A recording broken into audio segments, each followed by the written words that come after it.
Uttarakhand news देख रहे हैं आप। मैं हूं आपके साथ नेहा दुबे। केंद्रीय गृह मंत्री अमित शाह धर्मनगरी हरिद्वार के दौरे पर हैं। अपने एक दिवसीय दौरे में वे गुरुकुल कांगड़ी विश्वविद्यालय के 113वें दीक्षांत समारोह में शिरकत करेंगे। इसके अलावा ऋषिकुल में मैदान में आपको बता दें कि सहकारिता विभाग के कार्यक्रम में भी शिरकत किया जाएगा।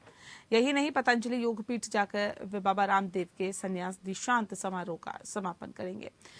अमित शाह के दौरे को देखते हुए उत्तराखंड के मुख्यमंत्री पुष्कर सिंह धामी भी उनकी आगवानी के लिए हरिद्वार पहुंचे और सीएम धामी के अनुसार उनका ये दौरा राज्य की नई स्फूर्ति और ऊर्जा लेकर आएगा। बता दें कि 2024 से पहले रामनवमी के दिन अमित शाह का उत्तराखंड का ये दौरा बहुत ही अहम माना जा रहा है।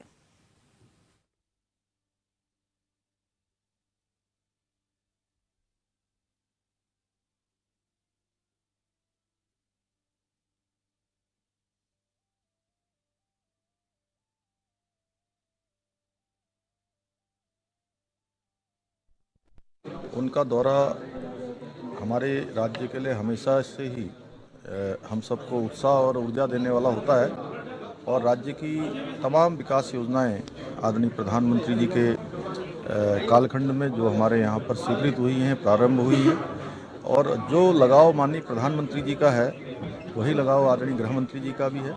हम उनका देवभूमि उत्तराखंड आने पर स्वागत करते हैं और अभिनंदन करते हैं। केंद्रीय गृह मंत्री अमित शाह आज हरिद्वार के दौरे पर है। अमित शाह गुरुकुल, ऋषिकुल और पतंजलि में होने वाले 3 कार्यक्रमों में शामिल होंगे। शाह गुरुकुल कांगड़ी विश्वविद्यालय में कार्यक्रम में शामिल होने के बाद दोपहर 1:30 बजे तक कार्यक्रम में रहेंगे। गृह मंत्री दोपहर 3:45 बजे से 3:45 बजे तक ऋषिकुल बहुउद्देशीय कार्यक्रम पैक्स कंप्यूटराइजेशन का शुभारंभ करेंगे और 4 बजे पतंजलि जाएंगे। यहाँ वे संन्यास दीक्षा महोत्सव में शामिल होंगे। पतंजलि के कार्यक्रम से जॉलीग्रांट एयरपोर्ट के लिए उड़ान भरेंगे। वहीं पतंजलि में संन्यास दीक्षा समारोह के आरएसएस प्रमुख मोहन भागवत पहुंच चुके हैं। बता दें आपको कि कार्यक्रम में उत्तराखंड के मुख्यमंत्री पुष्कर सिंह धामी कार्यक्रम में शामिल होंगे। इसके साथ ही यूपी के सीएम योगी आदित्यनाथ के भी यहां पर पहुंचने के अनुमान है। अमित शाह के दौरे को लेकर चप्पे चप्पे पर पुलिस और खुफिया एजेंसियों का पहरा है। गृह मंत्री की सुरक्षा में 1500 पुलिस कर्मियों के अलावा 3 बटालियन पीएसी और 3 बीटीएस के टीम भी मुस्तैद है। गुरुकुल कांगड़ी विश्वविद्यालय के 113वें दीक्षांत समारोह में गृह मंत्री अमित शाह 182 छात्रों को गोल्ड मेडल और 181 छात्र छात्राओं को पीएचडी की उपाधि देंगे।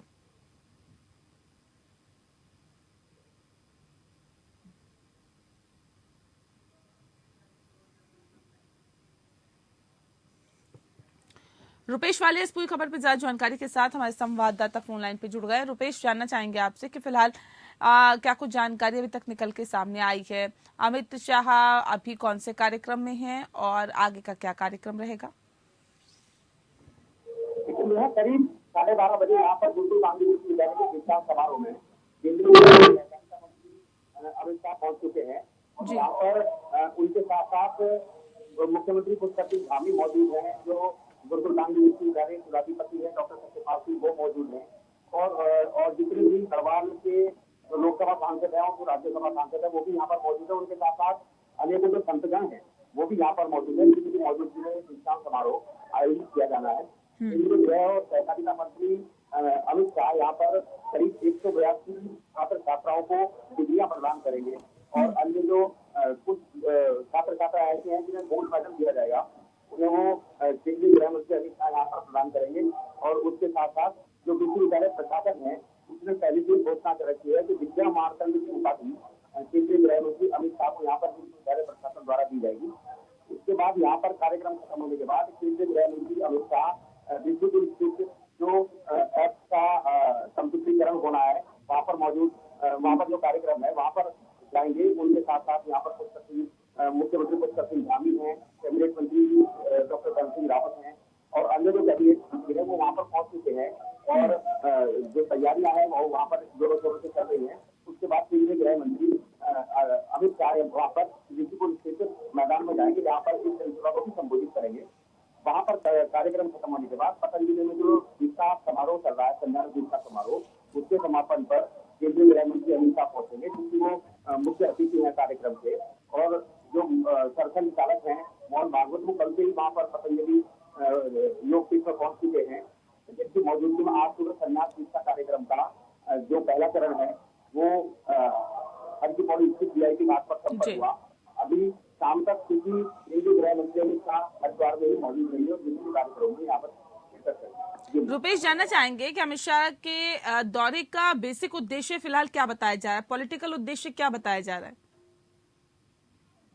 देखिए, 2024 के लोकसभा चुनाव से पहले रामनवमी के दिन हरिद्वार में अमित शाह का आना बहुत अहम माना जा रहा है।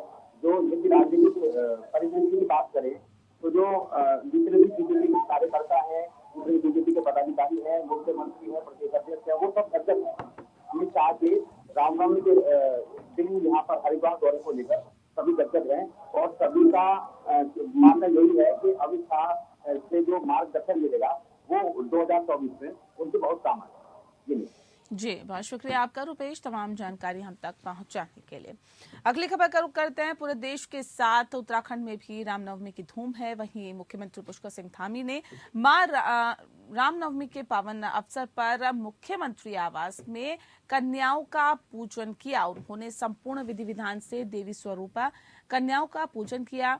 मुख्यमंत्री ने आदिशक्ति मां भगवती का आशीर्वाद प्राप्त करते हुए सबके कल्याण की कामना की।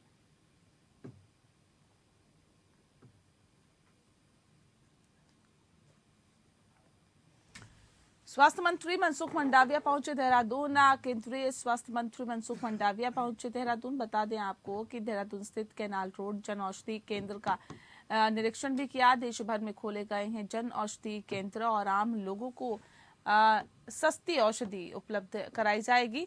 प्रधानमंत्री नरेंद्र मोदी के नाम से ही साथ ही बताइए आपको कि प्रधानमंत्री जन औषधि केंद्र के तहत मिलेगी औषधि। मनसुख मंडाविया के साथ तमाम पदाधिकारी भी इसमें मौजूद रहे।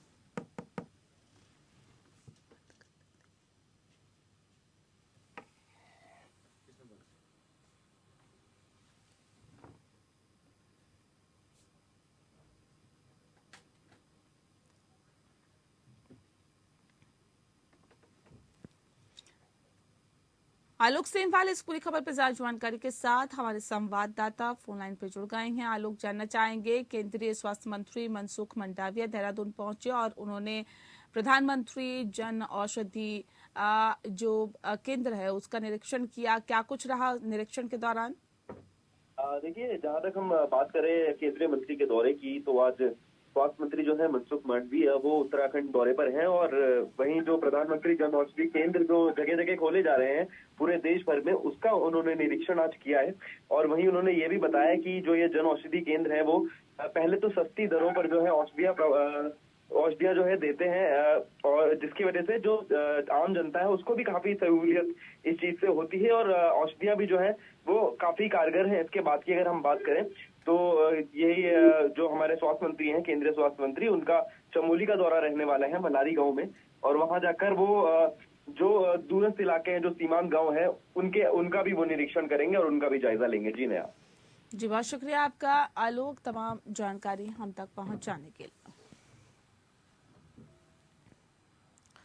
देहरादून में 6 साल के लंबे इंतजार के बाद इंदिरा मार्केट का रीडेवलपमेंट प्रोजेक्ट शुरू हुआ है, लेकिन अब वह फिर से ठप पड़ गया है। बता दें आपको कि इंदिरा मार्केट और पुराने बस अड्डे में जिन व्यापारियों को हटाया गया वे अस्थायी बाजार में फंसे हुए हैं। व्यापारियों को बेदखल करने में तो अफसरों ने खूब तेजी दिखाई, लेकिन दुकानें तोड़ने के बाद नई बिल्डिंग के निर्माण का सिर्फ 2% ही काम अब तक हो पाया है। बता दें आपको कि इंदिरा मार्केट डेवलपमेंट प्रोजेक्ट 2017 में मंजूरी मिली थी, लेकिन अभी तक ये प्रोजेक्ट ठीक से शुरू भी नहीं हो सका है। इस पूरे मामले पर MDDA उपाध्यक्ष बंशीधर तिवारी का कहना है कि इंदिरा मार्केट डेवलपमेंट प्रोजेक्ट का काम हर हाल में तय समय पर पूरा होना है। कंपनी को उसके लिए पर्याप्त मशीनरी उपलब्ध कराने के निर्देश दिए गए हैं।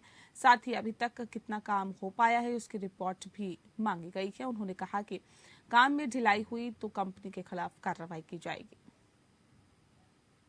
देखिए, इंदिरा मार्केट रीडेवलपमेंट का जो कार्य है इसमें बाजार की तरफ से बाजार को आश्वासन ये दिया गया था कि 14 महीने के अंदर जो पीपीपी मोड पर जिस कंपनी को ये काम दिया गया था उनकी ओर से आश्वासन ये था कि 14 महीने में ये काम हो जाएगा। लगातार इसमें पिछले 10, 15, 20 दिन से ये सूचना आ रही है कि वहाँ मौके पर काम नहीं हो रहा है या काम में बहुत ढीली गति से, बहुत धीमी गति से काम हो रहा है। इस विषय पर हमारी वार्ता हमारे जो सचिव जो VCMDD है बंशीधर तिवारी जी हैं, उनसे वार्ता हो चुकी है।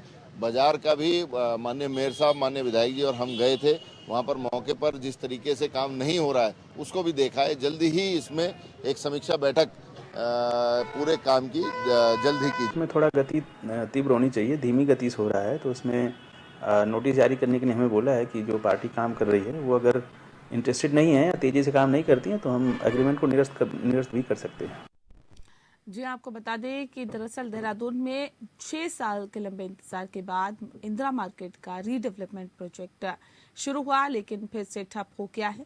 ज्यादा जानकारी दे रहे आलोक सेमवाल, हमारे संवाददाता। आलोक, जानना चाहेंगे, माफ कीजिए योगेश सेमवाल। योगेश, जानना चाहेंगे आपसे कि फिलहाल क्या वजह इसके पीछे बताई जा रही है कि जो काम है वो फिर से ठप हो गया? बिल्कुल, पहले तो आपको मैं ये बताना चाहता हूँ कि उत्तराखंड को एक स्मार्ट सिटी मिली है और वो देहरादून में विकसित की जा रही है। कई साल इस बात को हो चुका है और अभी भी जो है वो देहरादून में काम चल रहा है।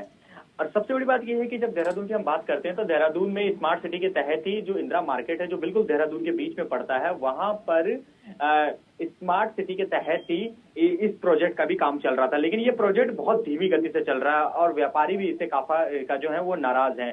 वो कह रहे हैं कि आखिर काम तेजी से क्यों नहीं चल रहा है। अगर काम तेजी से नहीं चलेगा तो इसका नुकसान जो है वो सीधे तौर पर हमें होगा, क्योंकि व्यापारियों को पहले जो है इसे डेवलप करने के नाम पर ही वहां से कई व्यापारों को हटाया गया। अब उसे डेवलप नहीं किया जा रहा है, काम बीच में रुक जाता है और धीमी गति से काम चलता है। इसको लेकर काफी नाराज व्यापारी हैं और इसी को देखते हुए जो बंशीधर तिवारी हैं, जो MDDA के चीफ भी हैं, उन्होंने कहा है कि ऐसे किसी व्यक्ति को छोड़ा नहीं जाएगा। जो कंपनी है उसको जल्द से जल्द काम पूरा करना होगा और अगर काम नहीं पूरा करती है तो ऐसा नहीं है कि हम उसे ही काम दे के रखेंगे, हम उससे काम छीन भी सकते हैं। जी बहुत शुक्रिया आपका योगेश, तमाम जानकारी हम तक पहुंचाने के लिए।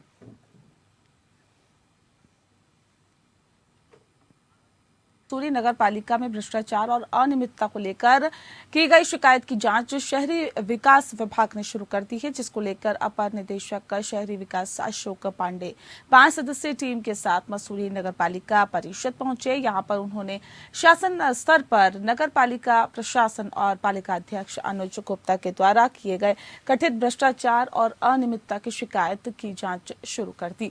बता दें कि जिससे नगर पालिका में हड़कंप मच गया। बताया भी जा रहा है कि शिकायतकर्ता शेखर पांडे द्वारा मसूरी नगर पालिका ई टेंडर में घोटाले का आरोप लगाया है। रेंजर स्कूल की स्थापना एवं संचालन, library, car parking, company garden सहित दर्जन भर अन्य निर्माण कार्यों में निविदाओं को लेकर घोटाले का आरोप लगाया गया है। वहीं कार्टेज खरीद में हुए घोटाले का भी आरोप लगाया गया। उन्होंने कहा कि नगर पालिका द्वारा 600 से 1200 तक मिलने वाले कंप्यूटर कार्टेज की पालिका में 4800 से लेकर 9000 तक में खरीद की जा रही है। उन्होंने ये भी कहा कि कई दूसरे सामानों की खरीद में भी कमीशनखोरी के लिए पालिका को राजस्व का नुकसान पहुंचाया जा रहा है। हमारे लिए ये बहुत ही गर्व की बात है कि G20 की ये बैठक रामनगर में आयोजित की गई। इसे कॉर्बेट नगरी के रूप में भी जाना जाता है और आज जैसा कि आप देख रहे हैं कि हमारे पूरी टीम में बहुत उत्साह है हमारे विशिष्ट अतिथियों का स्वागत करने के लिए। सबसे पहले जब वो इस गेट पे पधारेंगे तो हमारी मातृशक्ति द्वारा उनका पारंपरिक रूप से स्वागत किया जाएगा। उसके बाद वो क्षेत्र भ्रमण के लिए जाएंगे। जब वो अंदर भ्रमण पूरा करके परिसर में वापस आएंगे तो वहाँ पर उनके लिए कई विशिष्ट आयोजन किए गए हैं। एक छोटी सी प्रदर्शनी का आयोजन किया गया है जिसमें चित्रों के माध्यम से बाघ के पूरे जीवन को दर्शाया गया है। बहुत ही दुर्लभ चित्र है इसमें। उसके अलावा हमारे पालतू हाथियों को भी वहाँ अतिथियों के स्वागत के लिए तैनात किया गया है। वन विभाग के कार्यों में जिस प्रकार से आधुनिक उपकरण होते हैं, चाहे वो वेटनरी डॉक्टर्स की टीम है या क्विक रिस्पॉन्स टीम है, उनका भी वहाँ पर प्रदर्शन किया गया है। और साथ ही स्थानीय समुदायों के साथ मिलकर हम जो काम कर रहे हैं, जैसे कि बीहाइव फेंसिंग, जो मानव क्षेत्रों में हाथियों के प्रवेश को रोकने के लिए जिसका उपयोग किया जा रहा है। अभी हमारा 23-24 के लिए नई आबकारी नीति घोषित हो गई है और आबकारी नीति में जो हमारा जनपद का जो रेवेन्यू है उसमें 10% की वृद्धि की गई है। यानी कि पौड़ी का जो हमारा रेवेन्यू था 22-23 का जो 145 करोड़ था वो 159 करोड़ 50 लाख। कांग्रेस के प्रदेश अध्यक्ष करण माहरा लगातार सरकार पर निशाना साधते रहते हैं और एक बार फिर से उन्होंने मुख्यमंत्री कार्यालय पर निशाना साधा है। करण माहरा ने कहा है कि पिछले 11 महीने में हमने मुख्यमंत्री कार्यालय में कई पत्र भेजे हैं, लेकिन आज तक एक भी पुत्र का जवाब नहीं मिला। इंदौर से इस वक्त की बड़ी खबर, रामनवमी पर एक बड़ा हादसा हो गया है। इस वक्त की बड़ी और अहम खबर हम आपको बता रहे हैं। बता दें, इंदौर से आ रही है। मंदिर में बनी बावड़ी की छत धंस गई है और इससे एक बड़ा हादसा हुआ है। अभी तक जो खबर आई है उसके मुताबिक 25 से ज्यादा लोग अंदर गिर गए हैं और काफी नुकसान होने की खबर फिलहाल निकल के सामने आई है। राहत और बचाव कार्य अभी जारी है। प्रशासन मौके पर पहुंच गया है। राहत और बचाव कार्य लगातार जारी है। ये तस्वीरें हम आपको दिखा रहे हैं। रामनवमी का आज दिन है और रामनवमी के दिन इंदौर में आप बता दें कि मंदिर की छत धंसने का ये मामला सामने आया है और ये जो छत है दरअसल ये बावड़ी की छत बताई जा रही है और इसकी जो छत है वो धंस गई, जिससे कि 25 लोग अंदर गिर गए हैं और ये जो हादसा है आप देख सकते हैं। जो पुलिस की टीम है मौके पर पहुंच गई है। भीड़ को तितर-बितर करने की कोशिश की जा रही है। ये कहा जा रहा है कि इस प्रांगण को खाली कर दीजिए ताकि वक्त रहते ही और बेहतर तरीके से पुलिस अपना काम कर सके। और ये तस्वीरें आप देख रहे हैं। हालांकि अभी तक वजह निकल के सामने नहीं आ पाई है कि ये बावड़ी की छत आखिर गिरी तो गिरी कैसे, लेकिन 25 से ज्यादा लोग अंदर गिर गए हैं। ये जो खबर है ये अपने आप में कई सवाल खड़े करती हैं। उन सवालों का जवाब तो वक्त रहते मिलेगा, लेकिन फिलहाल आप ये तस्वीरें देखिए। पुलिस मौके पर मौजूद है। राहत और बचाव कार्य लगातार जारी है। कोशिश यही कि ये जो लोग अंदर हैं उनको रेस्क्यू किया जा सके, उन्हें बचाया जा सके, जल्द से जल्द उन्हें निकाला जा सके। इंदौर का ये पूरा मामला है। आज रामनवमी का दिन है। मंदिर में भीड़ इस मौके पर खासतौर पर देखी जाती है। पूरे नवरात्र का दिन जब रहता है तो पूरे 9 दिन मंदिरों में भीड़ रहती है, लेकिन आज का दिन अपने आप में खास रहता है। लोग जल्दी ही कन्या पूजन करके मंदिर में माँ दुर्गा के दर्शन करने के लिए पहुंचते हैं, लेकिन उस वक्त ये हादसा हुआ। ये तस्वीरें आप देखिए, इंदौर के एक मंदिर की तस्वीर है। हालांकि बताई जा रहा है कि मंदिर में बनी बावड़ी की छत धंस गई है और छत धंसने से 25 लोग गिर गए हैं। पुलिस मौके पर है और राहत बचाव कार्य लगातार जारी है। त्योहारों के मौके पर जाहिर तौर पर मंदिरों में भीड़ ज्यादा रहती है और उस वक्त अगर इस तरह का हादसा हो जाता है तो नुकसान की आशंका और ज्यादा बढ़ जाती है। आज रामनवमी का दिन भी किया और देखिए कोशिश इस तरह से की जा रही है कि जो लोग अंदर है उन्हें किसी भी तरह से निकाला जा सके। ये तस्वीरें देखिए आप। ये लाइव तस्वीरें हम आपको दिखा रहे हैं, सीधा प्रसारण दिखा रहे हैं हम आपको। इंदौर के उस मंदिर की तस्वीरें जहां पर बावड़ी की छत धंस गई है। राहत और बचाव कार्य किस तरह से जारी है। पुलिस भी मौके पर है, प्रशासन भी मौके पर मौजूद है और लोगों को साइड करने की कोशिश की जा रही है ताकि जो लोग वहां गिरे हैं उन्हें बचाया जा सके।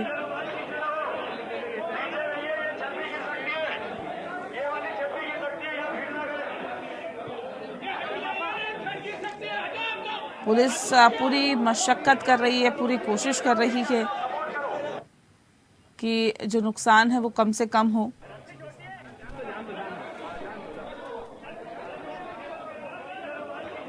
तो आप ये तस्वीरें देख रहे हैं।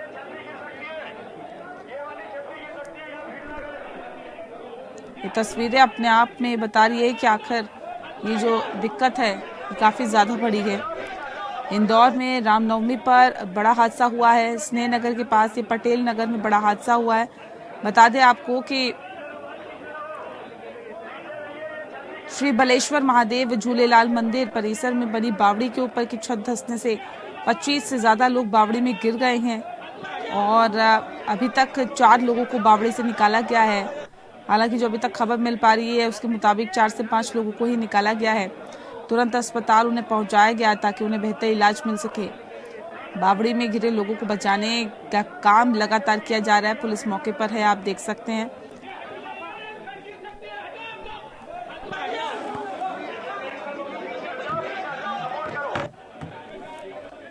और चले इसी के साथ फिलहाल इस बुलेटिन में इतना ही। नमस्कार।